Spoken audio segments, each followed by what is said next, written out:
All right, today we're going to dive into building data pipelines that don't just work, they're built to last. We're going to explore how data contracts, especially when you pair them up with Azure Data Factory and SQL, can help you create some seriously automated and resilient systems. Anyone who's ever worked in data knows this feeling all too well.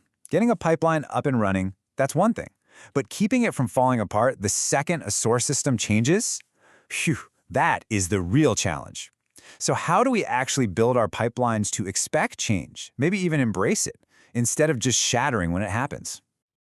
So our journey here really starts with a super fundamental question. How does the modern data pipeline even get its marching orders in the first place? To build a system that's dynamic, we've got to answer a pretty basic question first. When an automated pipeline in, say, Azure Data Factory, or ADF, kicks off, how does it know what to do? Where does it find the list of tables it needs to copy or the specific queries it's supposed to run? I mean, it can't all be hard-coded, right? That would be a nightmare. Well, the answer is orchestration metadata. The best way to think about it is like an instruction manual for your pipeline. This metadata is really the heart of your data contract. It's that formal agreement on the data structure and its meaning. So instead of hard-coding all the details, we store them in a central database, making it the one single source of truth that drives the entire automated process. So how does ADF actually read this instruction manual? It uses this nifty tool called the lookup activity. The flow is actually pretty simple. The ADF pipeline sends a request, a query, to the metadata database.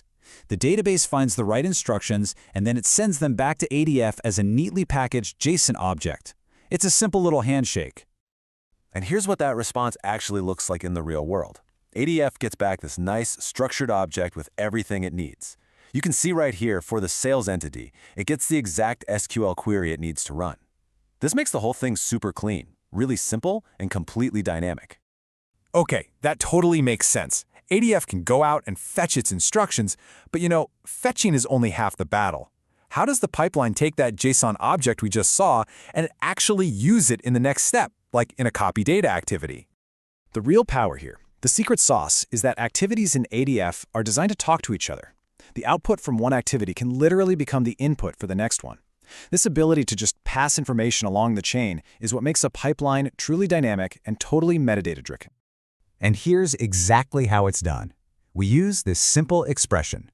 Now, this bit of code might look a little technical, but all it's really saying is, hey, go look at the output from that activity called metadata lookup, find the value for entity obtain string, and then use that as your query. And just like that, our pipeline isn't static anymore. It's being driven entirely by our central metadata. Pretty cool, huh? Running queries dynamically is a fantastic start. But what about creating the database objects themselves, the tables and procedures, in the first place? This brings us to the next level, automating the SQL itself. Right, running select statements is great, but a full-blown data solution needs tables, stored procedures, all sorts of other database artifacts. Are we really supposed to sit there and write all of that repetitive create table and create procedure code by hand for every single data source? No way. There has to be a better way. And of course there is. We can use a code generation engine. This whole approach has three really simple parts. First, our data contracts. Yep, the same metadata we've been talking about. Second, SQL templates, which are basically blueprints for our database objects. And third, a PowerShell script that acts as the builder, putting it all together for us. This slide just shows that transformation perfectly. The script takes a generic template, you see it there with the placeholders. It then reads our data contract to find the specific columns and table names, and it just swaps out those placeholders to create a valid, executable SQL script. All of it generated automatically. No more tedious typing. Now, this level of automation is incredibly powerful, but it does lead to the biggest question of all. What happens when things change? And this brings us to the absolutely critical topic of managing schema evolution. So, our system is all automated, it's humming along, but it's still brittle if we don't plan for the inevitable. And what's inevitable? Change. Source systems will change. A new column is going to get added. A data type will be tweaked. What happens to our beautiful automated pipeline then? Does everything just break? This phenomenon has a name. It's called schema evolution, or sometimes schema drift. It's the natural, totally expected change in a dataset structure over time. And let me tell you, it is the #1 killer of data pipelines that aren't built to handle it. Here's a super simple example. On Monday, our schema has 3 columns. But on Tuesday, the source team adds a new join date column. A pipeline that was hard-coded to only expect 3 columns is now going to fail guaranteed. So how do we build a system that doesn't fail?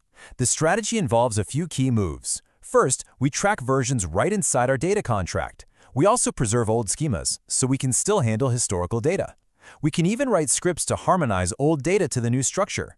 And most powerfully, we can use tools in ADF to automatically detect schema changes, stopping failures before they even happen. Okay, let's pull back and look at the whole big picture here. When we combine these 3 techniques, what we get is a really powerful, integrated framework for building truly resilient data platforms. It really just comes down to these 3 core pillars: dynamic orchestration that's driven by metadata, automated SQL code generation, and proactive schema management using those data contracts. And the end result of bringing all these pieces together is a data platform that isn't just fast to build, but is also resilient, completely automated, and totally ready to scale with the business. It's a system that's literally built for change. Hey, if you found this deep dive helpful for your own projects, do me a favor and hit that like button, share it, and subscribe. We're going to be back with a lot more explainers on building modern data solutions. So, we'll leave you with this final thought. Take a hard look at your current systems. Are they built with a rigid, hard-coded design that's just waiting for the next source change to fail? Or are they built with a dynamic, metadata-driven architecture that's truly built to last? Thanks for watching.